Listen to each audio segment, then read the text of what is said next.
Ассалаумалейкум. Қарақалпақ әдебиеті сабағы. Мен Атаниязова Гүлшат Сейтниязовна. Бүгінгі тема Бердақтың Ерназар би поэмасы.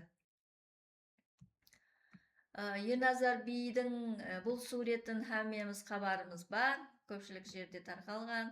Бұл Барлықбай Айтмұратов тарапынан сызылған сурет.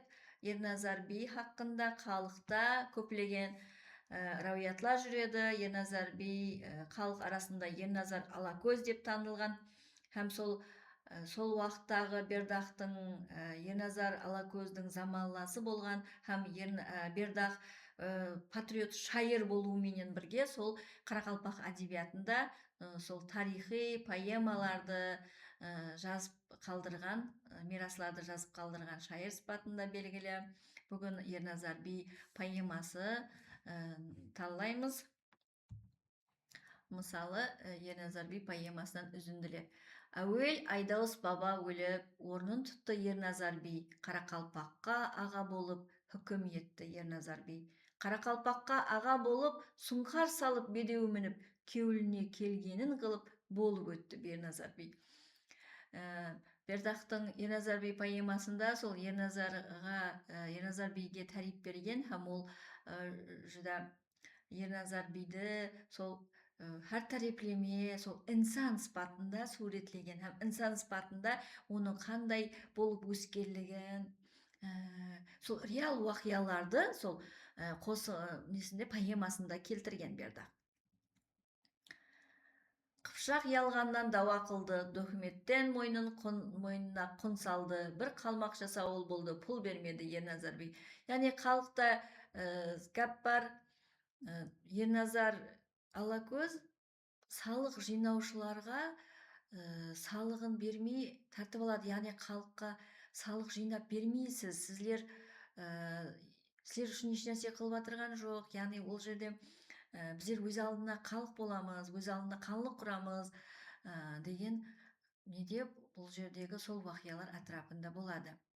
Һәм де Ерназар сол ілімпазлардың зерттеуі бойынша сол қазіргі Қожелі атрапына өзі билерді жинайды дейді. Онан кейін сол кезлері сол билерменен ойласып, өздерінің халық болу керек екенін, өзінің халығын түзу керек екенлігін хақында бір төбеде ойласады дейді. Сонымен бір алманы 60 би бөлісіп жейді һәм уәделеседі екен, яғни Хиуаның ханына қарсы шығамыз деп уәделеседі екен. Сол жерде жарлыдан шыққан қазақ миллетіне тән зарлықты хан қылып сайлайды дейді ол жерде, һәм де сол жерде зарлықты хан сайлап өзінің ханлығын түзеді. Соның менен бұл өзі ішіндегі сатқылар тарапынан Хиуа ханына жеткеріледі, һәм де Хиуа ханы Қарақалпақ билерінің көпшілігін алдау жолыменен өз тарапына аударып алады. Һәм де Ерназар сол бір жерде өз тарептарларыменен сол қорған салып, сол жерде қорғануына тура келеді. Һәм сол жерде қорғанына тура келеді, дұшпанға қарсы тұрады, ең ақырына шекем тұрады. Һәм де Хиуа ханы сұмлық қылып, сол Қарахамойшан сол медресесіндегі ең һәме құрмет ететұғын сол ұламаны Ерназарға бірге түзуге шақырады. Яғни егерде бойсынса, ешқайсына тимейтұғынлығын, һәмесі аман қалатұғынлығын айтып, сол ұлама адамды жібереді, бірақ Ерназар ол ұламаға хүрмет көрсетеді. Егер менде өкпеңіз бар ма, өкпеңіз жоқ болса, қайтың, мен өзім ақырына шекем тұраман, мен елдің азатлығы үшін ақырына шекем тұраман деп тұрады. Һәм де оның тарептарлары да енді келтіреді, Бердақтың бұл поэмасында келтіреді, 4 адамның атын келтіреді, олар сол кеште шығып кетеді қорғаннан, сатқылық етіп кетеді дейді, қалғалары сол Ерназарменен бірге тұрады. Һәм Ерназар да ең ақырына шекем мәртілік көрсетіп өзінің сөзінде тұрады, һәм де сол азатлық үшін өзінің пікірінде қалады. Мені ешкім тілемесін, жалынып сорап жүрмесін, мен өлгенде жыламасын, деді Арслан Ерназар би. Бұл жерде де Ерназардың мәртілігі, һәм де өзінің халқына деген сүйіспеншілігі көрінеді. Бұл жерде, бұл поэмада бердақ солай келтірілген, Ерназар менен бірге сол халықтың да мәртілігін, бір-біріне сыйластығын көрсетеді. Сондай-ақ енді ханның сұмлығына еріп кететұғын билерді да көрсетеді, бірақ сондай-ақ көпшілік бөлігі халықтың мәртілігін, халықтың сөзінде тұратұғылығын келтіріп өтеді. Һәм бұл Ерназардың да мәртілігін һәм Ерназар образын да идеалластырады. Хан хазіреті метер деді, бежіт орныңнан тұр деді, оғлана сарпай бер деді, құллық қылды Ерназар би. Қош болғай деп метер тұрды, ғазинеге қадем ұрды, метер менен бірге жүрді, арслан туған Ерназар би. Бұл жердегі Ерназардың мәртілігін да, Ерназардың сақилылығын да көрсетіп кетеді бұл қатарлар арқалы. Араллы қалпақ 40 мың үйлі, гахы жылап, гахы күйді, алма жеген 60 биді көрей деді Ерназар би. Бұл жерде сол халықтың сол Ерназардың тариптары болған 40 мың үйлі халықтың сол қиналып атырған ауқалы һәмде сол билердің сатқырлық кеткенлігі хақындағы қатарларынан.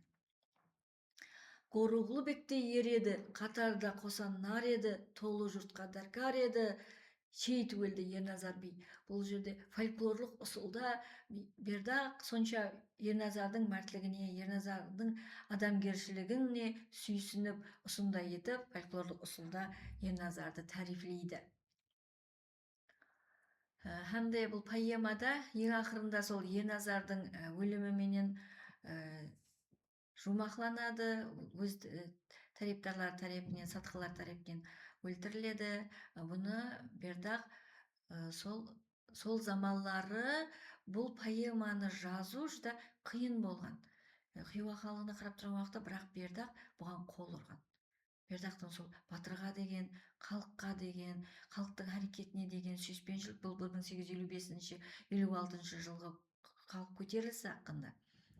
Сол кезде халық сол жазған бердақты өткен уақытта ауыздан ауызға дөреген, кейіннен жазып алынған. Һәмде бұл неде сабақлықта мысалы жасауыл хүкімдар фарманларын атқарушы абырайлы адам. Мысалы метер ханның қызметкері. Төлепберген Қайырбергеновтың Қарақалпақ дастаны роман трилогиясының түсініксіздер атлы 2-ші кітабында сол Ерназар Алакөз образы суретленген. Бұны түсініксіздер атлы сол 3-ші кітапта оқып алсаңыз болады. Кейіннен Ерназар би поэмасының толық нұсқасымен танысқыңыз келсе, мына QR-код арқылы оқып шықсаңыз болады. Демек, Ерназар би поэмасы бердақтың хақындағы бүгінгі темамыз ұсынуменен жұмақлаймыз.